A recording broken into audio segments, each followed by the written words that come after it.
So this is pretty typical of the homework you're seeing. Um, what I like to do is for you to think about these these problems.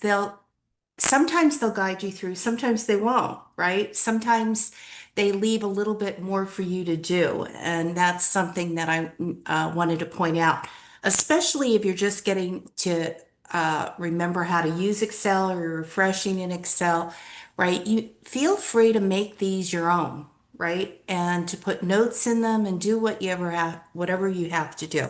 So usually when I talk about Excel and setting up what I call reusable spreadsheets, the idea is in the everyday real world, these spreadsheets, typically we're using them to solve problems or perform calculations that we do over and over again, very routine. So we might, like later on, we're going to set up budgets, right? So that you would set up the initial budget, do all the design and calculations, and then if you've set it up correctly, that you're really using the power of Excel, all you have to do is copy that workbook over, rename it, change some numbers at the very beginning, and everything will recalculate for you. And then what you can do is just go in and look for errors or special things that need to be updated. So this really is why Excel has become such a valuable tool. It's a time-saving tool. The other reason why I'm going to emphasize the kind of 9 points here, and maybe we'll even add to them as we work through this, is you want to reduce human error. We all make mistakes. We transpose numbers. That's the biggest mistake in accounting, right? We flip our numbers, we flip our journal entries. So we really want to get in there and kind of set this up that it's on autopilot, it's reusable, and it has ways for us to check our work, what we call check and balance or cross-footing and things like that. So, you ready to see some of this? Yes. Okay. So the first thing I say when you are given a spreadsheet to work with is to download it and immediately put your name on it. And the reason being is you want to be able to identify your work. So you can save a copy. This is Excel Basics for Homework. I'm going to put an underscore and I'm going to put my last name. It's as simple as that. This is mine now. And the original template still remains there. And this will help you because it can avoid you confusing copies, right? So when you know you've put your name on it, you know it's yours and you know where to find, when you see it in a list, you know that's the one you're working on. The other thing I say in this day and age, believe it or not, people still print out Excel sheets. So you want to format them for printing. You know, we're looking at this right now, and I have something right next to the body of the spreadsheet.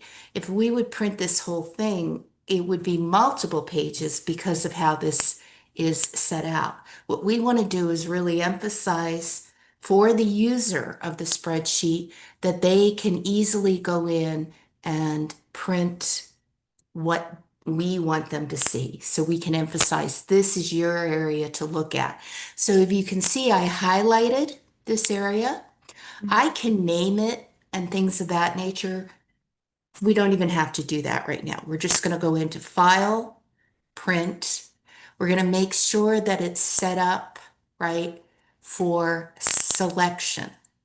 And that way it will, you see it eliminated what was at the bottom there. And if it's a small enough problem or report, it'll fit on one spreadsheet.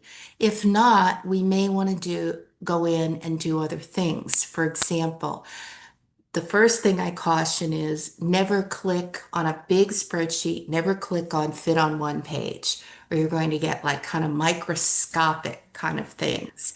What you can do though is you can scale it by percentage, or usually the easiest thing in our studies is just to fit all the columns on a page, right? Because maybe we'll have one or two columns out there. The other thing I like to do when I'm setting up a spreadsheet, you can go if you click on Home and you click on, excuse me, page layout and page setup, you get this page setup box that has 4 tabs. This will tell you whether it's portrait or landscape. This is, one of our homework problems. So it fits on portrait well. A lot of accounting reports fit on landscape. We're using, longer spreadsheets. They're horizontal. So we might change this to landscape to make sure it fits right. The other thing that is important is the margins, right? Mhm. I go to this view because usually I can select up here under layout, I can select something like margins normal or narrow. A lot of our accounting work will, especially if it's horizontal, will use narrow. But in this case, what I'm really looking at is to make sure that when I go to print this, it is centered on the page horizontally. So can you see? I know it's hard. Can you see this is sitting more to the left? Yes. And so I'm going to click on this and I'm going to center it. This will just make our report look a little bit better when it's printing. The other thing we can do, you don't have to do it for our use, but in the workplace, it's very handy, is headers and footers. Now, some will put the title, like for example, this is job costing, right? They would put the job costing title here. The issue I have with that is then it's not necessarily visible on the page. So I don't use headers too much, but I use footers all the time.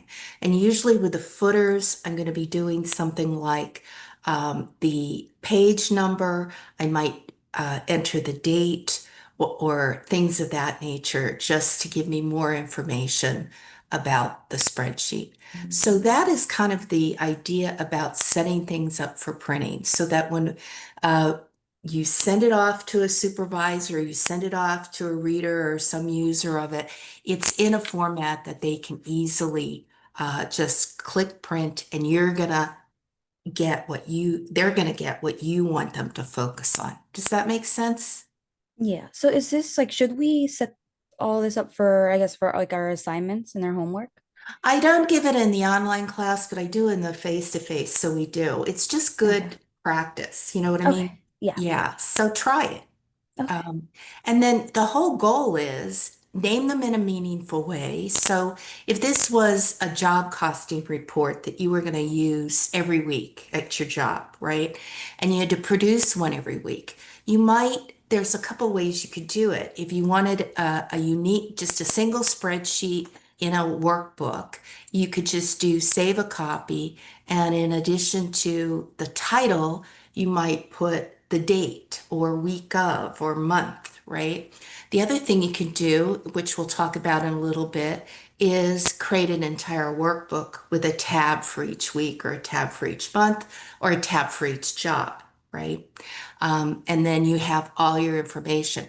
Everything you do in Excel from now on as a professional should be with this idea of reuse, right? This becomes my template for when I have to do it a day from now, a week from now, or even, and this is why it's really important, a year from now, right? Because, like you said, I'm trying to remember what I learned in that Excel class. Well, same thing on your job. If you're only doing the budget once a year, right? Um, so what you're doing is you're laying out the game plan for your work. And this is and the tips here are about Excel specifically for accounting and finance work, right? So we're studying, so we're getting problems. So download the problem, go through those steps, and then the first thing you want to do is look at the problem or the data and get it in a way that is easy to use. And what I call it is you want to be the laziest accountant possible, the laziest Excel user possible. So a lot of the things we get, they have numbers buried in the problem, right? Mhm. So the first thing I do is I go through and I say, okay, how can I pull that number out? All right. And where can I put it? And even it might even mean I have to extend my input area. I call this an input area because this really is about, I want to set this up really efficiently. And then all I have, once I get this whole spreadsheet up, next year when I do this, I just have to change what's up here and everything else down here will follow, right? So it says overhead costs in this cell here was overhead costs are expected to total 300,000 for the year. So I might, making this spreadsheet my own, put in the 300,000 here, right? I'm going to format it. Now, I always tell everybody there's at least three ways to do something in Excel. And it depends often at the time that you learn to use it. So I am a first generation Excel user. So my first is always right click. So if I right click, it gives me this menu. It says format cells. I can go down and click on currency. A lot of our work, we don't need decimal points, but if we do in accounting, it's often one or two. Whereas in finance, it could be 4 to 6, right? Because it's very precise. I like to show negative numbers in red with a bracket around them. And of course, we want our monetary unit, right? Which Yeah. is a dollar. So we're going to click on that, and that's going to format it the way I like it. Excuse me. So I might even change this. You don't have to be this precise, but you could say overhead costs are expected to total, and I will take it out here and I'll say the following amount. And this is being very detailed amount for the year. And then you can put this over here. All right. Same thing over here. I want to isolate. I might need that later. Now, is this a dollar value or a quantity? So I'm going to put it out over here. It's in hours. I'm going to format it. And I'm going to format it as a number with no. I said I'm the generation of the right click. The other Mm. are these great icons up here. So on the home, Oh, right? yes, those. Yeah. Yeah, you can play with these, right? And you can decide whether it's going to be currency. You can go into more accounting formats and you get what I get when I right click, right? Or you can play with your decimal points here, right? This Mhm. one don't want any decimal points, but we're formatting for a number. So whatever way you learned it that makes you fast, Yeah. right? Because that is essentially what's rewarded um, and appreciated in the workforce. So I'm just going to take that out of there at hours of. And so this way you're telling people to look over, to the cell next to it, but really it's for your own benefit and you'll see why. So for the next one, for the year, 320,000 of overhead were incurred and 130. So now it's giving us the actuals. So once again, we're going to put in the 322 and we're going to put in the 130. So now we have most of the data we need out here, right? I'll come back and clean this up later. So here it's asking us, and do you remember about overhead? What's the deal with overhead? So these are the kind of things that we talk about applying a rate to it Mhm. because it's hard, even though in today's technology, it's hard for us to, with precision, we'd be holding up the production if we were recalculating all the time. So what they do is they establish a predetermined overhead rate that Oh, then they okay. can apply to all the jobs as they go through. And then in the end, we true up the manufacturing account, right? So you might want to go back and review that. I wouldn't be surprised if that turns up somewhere, right? So that's what it's asking us. It says compute Mhm. the manufacturing over rate for the year. So first of all, total estimated overhead costs, right? Up here, overhead cost expected. That's the same as estimated. Do you agree? Yeah. Yes. Right. So remember, I'm lazy. I don't type anything in cells. Mhm. I want to use formulas, right? So I am going to point to my input area. All right. and it brings it down. Oh. If I needed to format it, I'd format it, right? Just like we did above. Estimated machine hours. All right. Here's our estimate of machine hours. I'm going to point up here. Now it wants the overhead rate. Okay. To get the overhead rate, remember everything in cost accounting is about quantity times cost or quantity times price, right? So here's our quantity. Do you agree? Right, right. Yeah. Yeah. And here is our total value cost. So I want to get a over rate in terms of dollars. So all I'm going to do is use a formula. So let's talk about formulas a little Mhm. bit. So Excel can do all of the basic formulas, right? Yeah. It can add, it can subtract, it can multiply, and it can divide, right? They're the easy ones. Mhm. Just most of the math in accounting is actually business math. It's simple arithmetic, luckily, or I wouldn't be in the field, right? Mhm. It's what we learn up through like the fourth and fifth grades. So if we need to put parentheses around it or things like that, that order of operations, we do that when we create a formula. Now, luckily, this is pretty simple. So it's asking me to divide the quantity into, or you know from your studies. So I'm going to start with an equal sign. I'm lazy, so I'm going to point and click, right? Notice up here is what we call the formula line, Okay. or you can also see it in the cell as you're working. So it's saying Excel is a big map, an intersection of column and rows, right? And Mhm. we can find any place on the map by identifying. So here it's saying E, column E, row, right? Take 22 and divide it by 23. This is what the formula says. I haven't put a number in there at all, have I? Yeah. No. Enter $2.40. Okay. If I had to now notice this is called accounting formatting for accounting numbers. It's okay with me if you use regular formatting because that kind of makes us faster, right? But I Mhm. wouldn't change this if it's coming up properly. But you can use regular currency formatting if you want to do that. All right. I'm going to undo this so we have these wonderful little back arrows up here, which I use all the time, right? So you know they're there. So we've solved our first problem. Okay.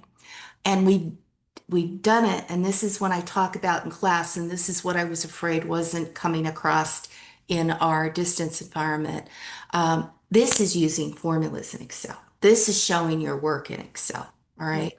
Now, some might be typing this out, right? Like 300,000 divided by 125, and then doing the calculation on a calculator and putting that in here.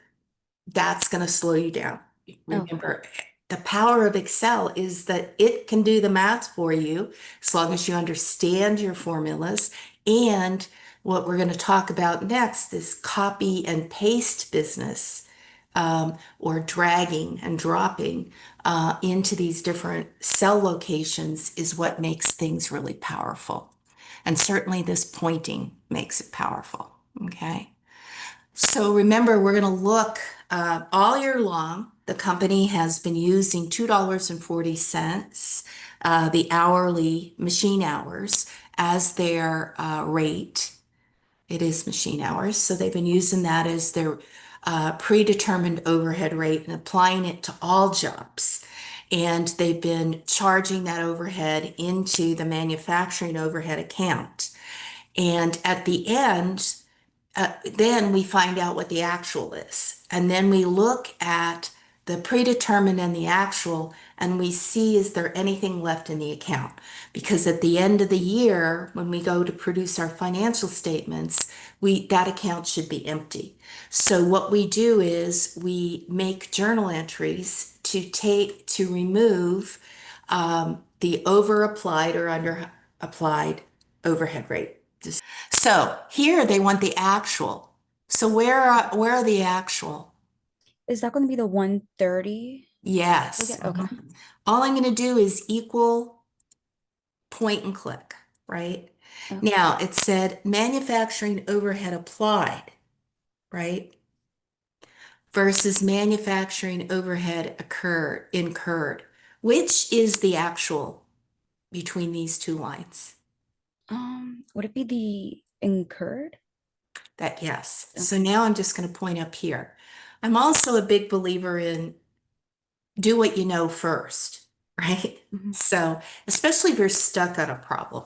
So, start with what you know is the phrase. Okay. So, I started with that because I knew that. Now, that says manufacturing overhead incurred, and then we have applied. Applied is the formula that we use. So, we actually have to perform a calculation here. Once again, we can start with the equal sign, and we were basing this on $2.40, right? And we're going to calculate what was applied based on. So what do you think we're going to use there? Um, we would use the 125 here. So you'd use the 125. Okay, so Yeah. 125 Okay. times 240. Okay, that is the 300,000, right? Yeah. Because that's how we got the Mhm. calculation here. So in this, they're saying, well, we're going to apply it at this rate, but it's going to be Oh, so based it's on gonna be the the actual, 130 with right? the two Yeah, 40. Okay, I see. yeah. So I'm going to point up here and I'm going to use the multiplication symbol. And then I'm going to point here and I'm going to hit enter. So now we want to know, so this applied is what we did based on our estimate. So predetermined over rate is an estimate, okay? So this is what we thought it would be. This is what it actually was. So was I applying or charging enough overhead to the manufacturing overhead account? No. No. So here I'm simply going to take the applied less the incurred to get the difference. Now, I can start with my equals, right? Now, here I'm going to just talk a little bit about how math works in Excel.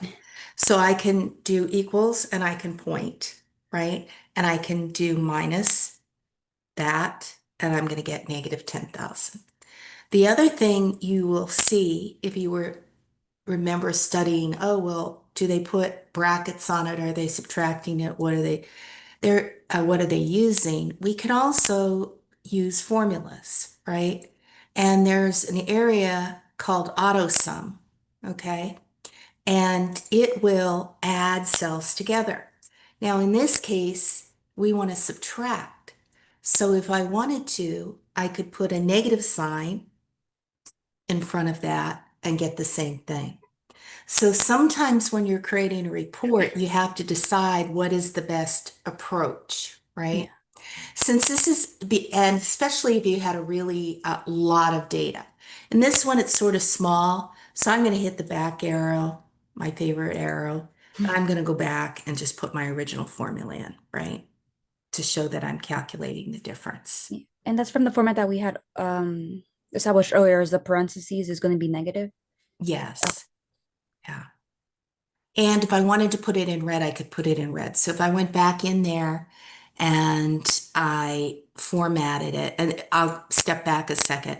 Notice this is the accounting formatting. It doesn't put a dollar sign in every, but we intuitively know that's a dollar sign. If I wanted to show this in red, though, I just go back and change the formatting and this time it's using accounting, right?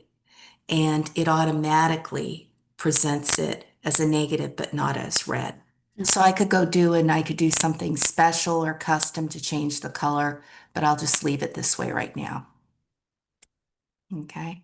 So there's just tons of things you can do to make these, like if you turn this into somebody in the end, it might be like showing them a report. So anything that you would want to emphasize in the report or whatnot, you would do. Now, down here, when the company closes its books at the end of the year or at the end of any reporting period, monthly, quarterly, it wants to clear this manufacturing overhead account out. So in this case, we over or under apply overhead on this project? We under applied. We under applied, okay? So we're going to make an adjusting entry. Do you remember to what account we have to adjust over or under applied overhead to? Um, I always say, when I say inventory, the first thing you should say is cost of goods sold, right? Because inventory, when it's sold, becomes cost of goods sold. So all along, we were taking care of this and taking things out of inventory and charging cost of goods sold. In this case, we didn't charge cost of goods sold enough. So we're going to type the name in here, cost of goods sold, and we're going to pick up the 10,000 from up here. Now, usually when we create a journal entry, we don't show positive and negatives, right? So what do I have to do to make this a positive down here? Do you remember from math? And under here, we have another account name. We're going to put in manufacturing overhead because that's the account we're trying to clear to zero, right? And because do journal entries always have to balance? yes. Should I bother typing this in again where I could make a No, mistake? you What can can I do? just hit the equal sign and then click on the cell. Perfect. You getting where I'm going with this? Yes. So everything in here is looking at a cell or looking at cells to create a formula. I don't have to retype anything. Okay. So I think if we do better doing that forward, it's going to be easier. The trouble is, as we get our homework, we may have to do a little of this, right? We Yeah. may have to pull some of these numbers out so we can be lazier. But to me, right, if you're, a manager, a CPA, you put the time in up front and then next year look at. So the next thing says, what if the overhead was changed to 350, right? So the estimated overhead was changed to 350. Watch what happens. And I think you know, right? But Is it going to change everything? it's going to change everything. All right. Oh, So our overhead goes up 40 cents or per machine hour overhead rate. And this is why you want to, now I would still go down here and check. I have some formatting issues, right? But all I mhm. have to do is remove my sign from here because I was dealing with a negative before, and then the one below changes. So afterwards, we're just changing the input area and maybe a little editing on the calculation, but we don't have to retype and redo everything, right? Yeah. Now, if they said, so I'm going to click the back button, my favorite button, to restore where I was before.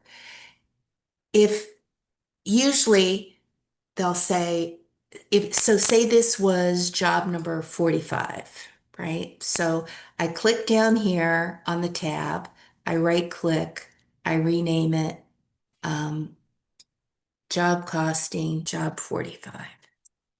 Let's say we have information on job 46 and the overhead changes to 350. I want to copy this entire format, right? Now, some will say, well, just highlight everything and go out here and click a plus sign, right? and they'll say just highlight everything, click a plus sign, and send it out to this new spreadsheet. Does that look cool? Not at all. No. And that's because that just copies everything but doesn't deal with the changes that you made in the underlying format. Okay. Okay.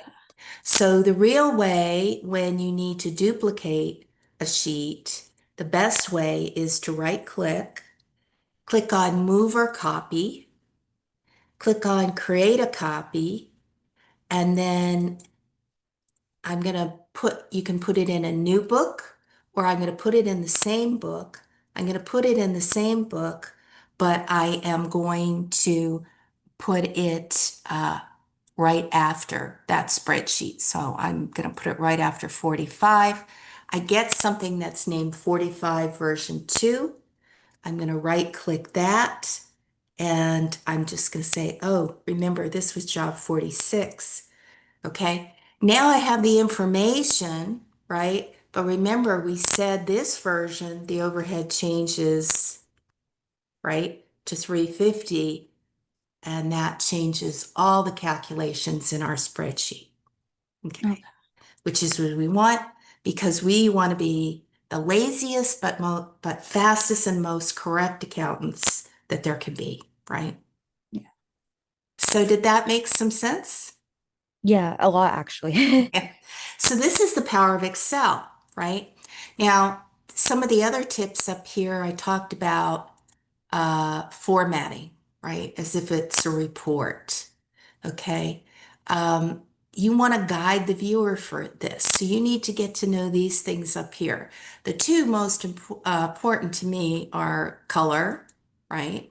Mhm. So if I wanted to go in and change that to green, here I'm not right clicking, like I said because later I learned that, oh, there's these cool icons they added, right? So I picked this up in my repertoire. So you could go down here, you could change all this to green, right?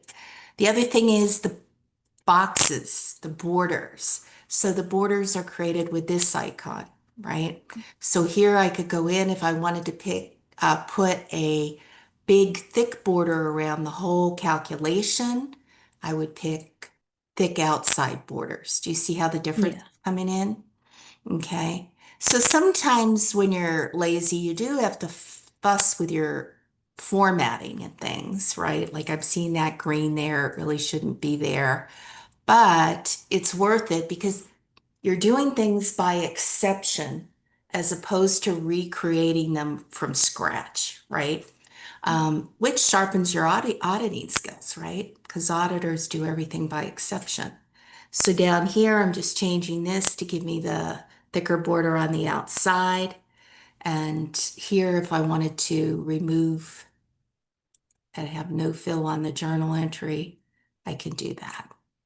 So some feedback that I've been giving has been like on the very first income statement was like, you need to be able to do subtotals and totals, right? Yeah. Um, if I wanted to put a double line under here, which is common in accounting that says, hey, here's our final result, we have one of those under border too, right? So it's hard to see when I have the big thick box. So I'm going to remove I'm just going to have all borders, but a double border below. All right. So think about it as designing reports, guiding the viewer through the reports. What else did I have up here? So we covered footnotes, use form. So never hard code. So the never hard code is this business about um, typing, you always want to see something like this, cell references in creating a formula or pulling data. You never want to, like here, the other way we could have done it is we could have said, this is what I call hard coding. We could have typed in 350,000 divided by 125. It'll do the math. It'll give you an Okay, answer. I see. But if you don't remember, if this changed back to 300, right? Look at the spreadsheet. Did it change the 280 back to No. 240? Okay. Yeah, So no, this none of is that. why you don't want to have numbers used in anything that you're calculating in Excel because you lose the opportunity to update it, right? Yeah. And you have to remember next year, oh, I hard coded some numbers in there, and that's not what we want to do, right? Yeah. So I'm going to change this back because this is the second version we did. I'm changing it back to 350. I'm only changing in my input area, and I'm going to go back to a formula here, right? Where I'm just referencing the cells. So, and I'm doing it by pointing and clicking. I never have to type in E22 divided by E23. That's like a rare thing when you're really just trying to audit or figure out a very complicated formula. Everything we want to do, uh, basically, we accomplish with these signs and referencing cells. Do you think that's going to help? Yeah, a lot, especially with the numbers on the side, because I've been doing hard code this whole time. So I see now what I've been doing wrong. Yeah, and it gets us through the homework, but this is why I like to have this extra session where I give you tips for the future in terms of how to work faster and more efficiently, but I call it lazy just to be a joke, right? And this copy. The other thing is moving around spreadsheets. I said, people learn things at different times. When this first came out, you could do a whole lot. And we have a Professor Hillard, who does this. He learned it a little before I did, and he's all about the FN keys, the F keys, and stuff like that. But where that is handy to still know some of that is like, how could I get to the bottom of the cell in the spreadsheet, right? If I wanted to get down here, which, like I said, I never even talk about the cell references because we're doing accounting. I want to talk about the numbers, but we come down here to G47. So say I'm up here and I want to go to the last cell in the worksheet. I'm going to hit the Control End key and it'll end up there. And that's because Oh, actually H is my final column. So learning some of these quick navigation ones, now I want to go home. So I'm going to hit home and look where it puts me up in A, right? okay. Column A. So I posted these in class under Mhm. the Excel resources. They're the two most helpful ones. We all know about arrow keys and stuff like that, but Yeah. to me, especially when we start to get a lot more data. Okay. Okay. So any questions? I guess just one for the it's for the double border. Is Mhm. that going to go at the bottom of our answer? Yes. So when Okay. I got that would be like, yes, this is the answer, right? Okay, I see, I see. Yeah. So for something like this, for a Mhm. calculation, you don't need it under something like this, which is a journal entry. Okay. And the other thing I said about make this your own, right? So if you need notes, so sometimes when we come to these, especially when we do ratios, we're like, I don't remember what the formula was, right? Well, you can go to the book, you can copy it, and you can put it in a cell. You can put it in what I'm using here is a text box, right? So if I wanted to put more notes over here, I could do insert, text box, draw it, and then write notes for myself. You can use comments. So if I wanted to know that this was division, I could click here. I can insert a comment and I could write the comment there. Now I use comments a lot if I'm saving directions to remind myself how to do something the next time I use the worksheet, right? So I'll say something like that.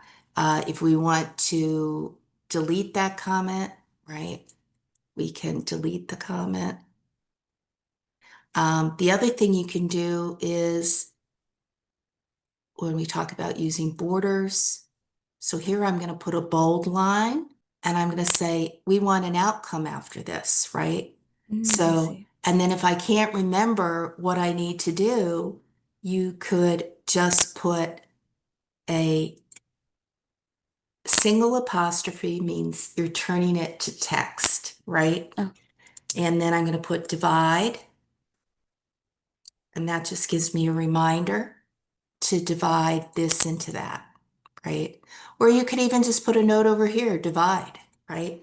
Whenever you use a mathematical symbol, you have to change it to text. Otherwise, it's going to want to point and click, wants you to point and click to a cell. So that's when you use the single apostrophe, right? And then you can use the slash for divide. The other thing I use all the time is up here with these how to justify things. So when should you put something in the middle? When should you, most numbers are right justified, right? And you see how the boxes change when I point on like this is at the bottom of the cell, it's in the center, right? So I'm always playing with that. When we're in accounting, we like to be justified to the right, but sometimes when you're doing something, you want it to stand out. So you might go in and justify it in the middle. Um, this is not moving because it's not obvious because of these accounting dollar signs. So I said, Okay. I am not a stickler for accounting dollar signs. I think they're actually a little cumbersome. So watch what I'm going to do down here. I'm going to change them all with my right click to currency, right? Then, and I'm going to take my decimals out. I'm going to use then see if I look Um, up here, they're in the center because here I had checked that box, but you weren't seeing it because of the accounting. Now, if I want to go back right justified, I just click that box. okay. And so how do we separate them again? What do you Dollar mean? signs? Sorry, the dollar sign. Like how do we get back to That is called accounting um, dollar signs, Okay. for lack of so I did right click, format cell. I'm going to use accounting format, and the accounting format just happens to put more space between them. Okay. And then the currency format was the other one that we had. It puts it right up against it. Okay.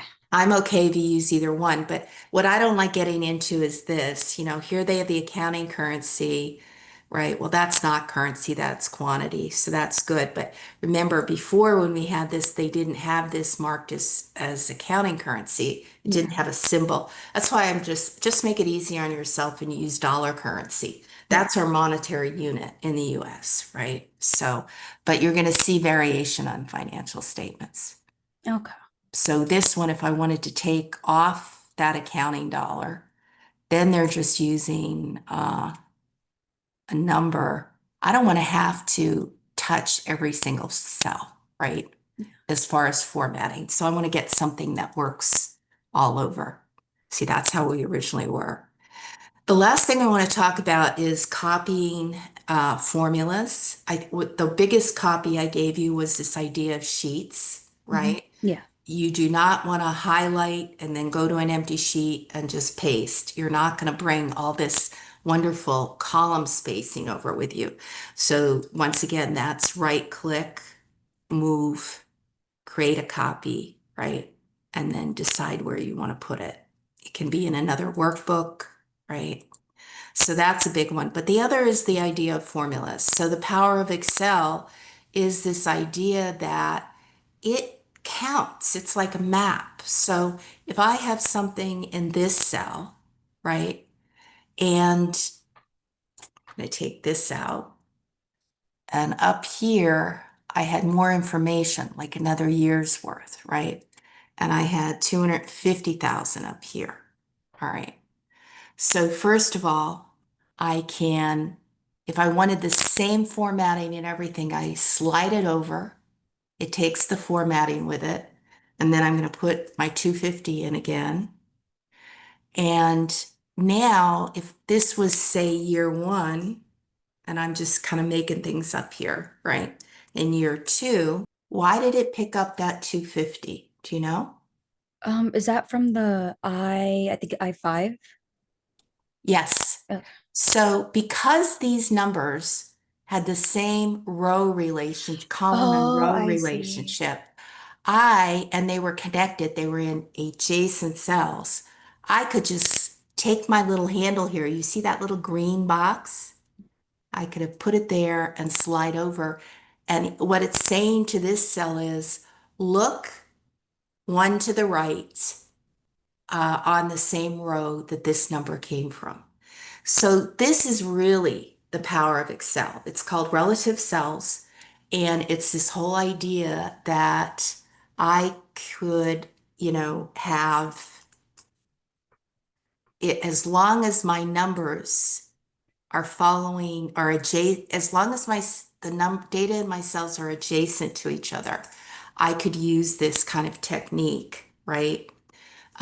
To copy formulas. The other thing I could do is, simply copy and paste. So if I wanted to, for example, now I put 100,000 next to it. I'm going to slide over. It'll copy that. Now, if this cell was achieved by taking this number divided by this, these two are stacked in the same way and they're adjacent to each other. So all I have to do is grab my little handle and slide it over, right? Okay. Isn't that going to make life easy? Yeah, You're for doing a sure. budget for 5 years, you can click here and slide all the way across, Yeah. right? The other thing you could do, this is what most we learn first, is copy paste, right? Copy and then just go over here and paste. And there's all different types of paste, right? This is what I talked about earlier. You can paste values is just the numbers. Formulas is the formula. So that's going to be the division formula. If you wanted to do alignment, formatting, right? So if I wanted to copy this for dollars, I would just click on this one. I would copy this one and then I'd paste with this one and I would get the same format that I need in that cell. So this paste special, these paste options are really nice to learn, right? They really help. Yeah.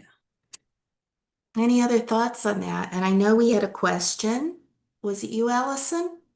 As I pointed out earlier, if it's a budget, when we get into budgeting, I'm going to show you a budget that I work with regularly, but I can just save as and I can put a different year at the end, right? And I can just keep reusing this wonderful template. Um, so I want everybody to start thinking of some of these things especially the budget ones, right? Uh, think about it for future use, right?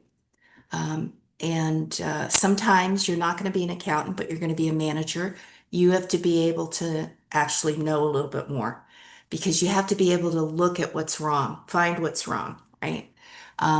A big one that we run into is when we hide things, okay? So you can hide cells and columns. That's also how you lose data, right? And stuff like that. So there's just things you learn as you go along. Um, and tips. These are just tips to help you use Excel in that kind of financial work. The last thing that I thought might be confusing is if I said use formulas or show your work, right? I was getting a lot of typewritten stuff. No, you don't have to actually do that. If you go to formulas and you click on show formulas, right? It'll show you what you've been doing, right? So I actually just, I go through, I can look at it really quickly, but if you wanted to check your work and say, oh, was I good about this, right?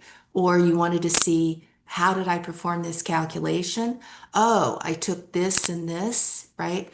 I don't like this because for our work, I want us to focus on the numbers, right? But if you're learning Excel, it's a good way to audit yourself and see what you're doing. So now I'm going to take that off, okay? And I'm back to my original. Um, so any final thoughts or questions?